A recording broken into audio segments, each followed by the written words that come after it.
Today I'm making fire cider. I have never made it before, so bear with me. I hope it turns out good. I am starting with a clean 1 gallon jar that I got from Asia Standard. If you guys watched any of my videos, you saw when I got these. I watched about 30 different videos on how to do this, and I got about 30 different recipes. So here's my take on it. I hope that this helps somebody, but if not, then I'm just gonna watch it next year. So here's all of the things that I have prepared for it. Oh my gosh, that's so heavy. I'm just gonna tell you what I did as I put them in. So first of all, I did a whole red onion. I didn't really worry too much about getting all of the skin off because skin actually helps things to ferment as long as it's clean. I cleaned everything really good. So 1 full red onion, and then also a full yellow onion. There. And I did about 8 jalapenos. Now, this might be a little too fiery for some of you. I guess it's really gonna matter what your family will use, because my family likes it hot, so we eat a lot of hot stuff. Here's some more onions.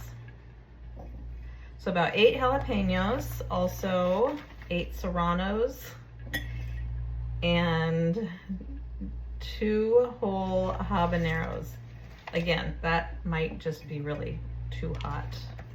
I did about 6 turmeric, and I cut everything up. I saw a lot of videos that people weren't really necessarily cutting everything up too good, and I really think that things get in there better if you cut them up. I did 2 whole heads of garlic, and I didn't cut them all up necessarily, but I squished them with a knife.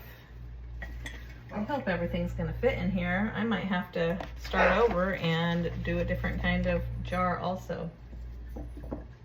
So we'll try to stuff as much in here as I can. That's all that I had in this bucket. I really don't think I'm gonna fit everything in here, but I'm gonna try. But all of that. And I have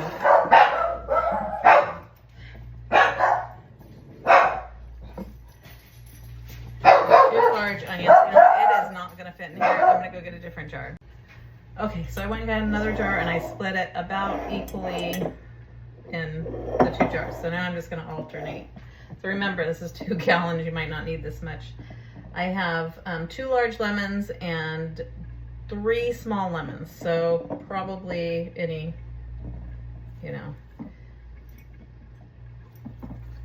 whatever you want to do. If you want to do large lemons or small lemons.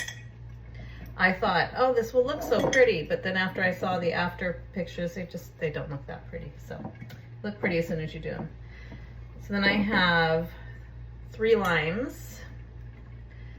I saw a lot of people were taking off the skin of the oranges, which I have 4 of, by the way.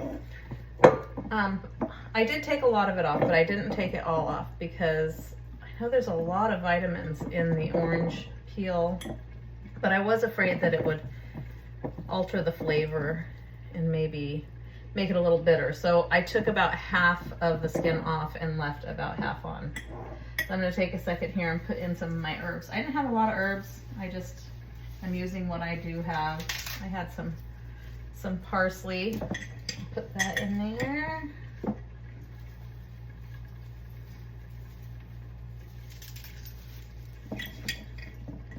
And I had fresh rosemary, which I rinsed really good off of my rosemary out front.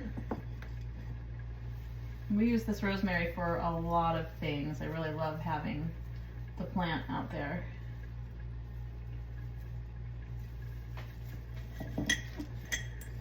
Okay. Let's put the rest of this in here. See, I have a couple of little peel little peels in there. I just really didn't know what to do. If you guys know why most people peel them, let me know, because I just, you know, thought maybe they didn't want the flavor, but I was really concerned about the vitamins that are in there. This is going to be perfect for 2 gallons. A couple more limes. And then I'm going to pour the juice from the lemons, the limes, and the oranges in there. Press it down. And then here's where it gets different. So I've started fermenting recently and I really love it, and I really fully believe that you get benefits from fermented instead of just put in vinegar. So instead of apple cider vinegar, I'm going to use salt water. So per quart there's 1 tablespoon of salt water in here. I put it in warm water so it'll dissolve and stir it. So water's still a little bit warm, and it's also not tap water. I have a well and the water is pure, so I use that. But if you have city water, you want to probably use filtered water or bottled water. So you want to fill it to completely cover it.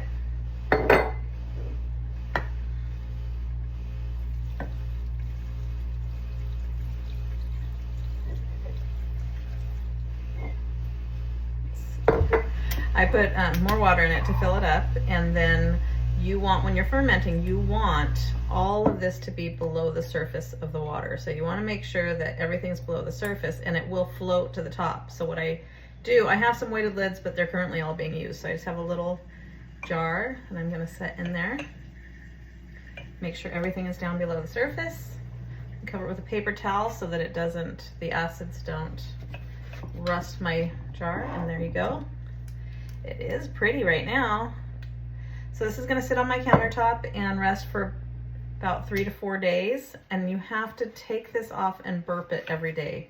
If you use a smaller jar like this, you can get a wide mouth, you can get a fermenting lid so that it burps itself and you don't have to worry about it, but I don't have one this size, so I'm going to have to open it. If you don't open it, it's under a lot of pressure. When you do open it, it'll explode. So this way it's 3 to 4 days. If you don't want to naturally ferment it yourself, that's okay. You can do the same thing, only with apple cider vinegar. So just fill this up with apple cider vinegar. And with apple cider vinegar, you need to let it sit for like 7 to 10 days. And then when it's all done, we will strain it and take out all of the solids and put some honey, and I will put probably a little bit of apple cider vinegar in the end product. So I will get back to you when it's all done, let you know if it's any good and if it's too hot for us to drink. I just made fire cider, and it's something that I've been seeing all over TikTok. I wanted to try it myself. I actually am fermenting rather than just putting apple cider vinegar in. You can go back and see my recipe, but I just wanted to let you know in case you saw my recipe and you're going, what is fire cider? Because I forgot to say, it's an immune booster.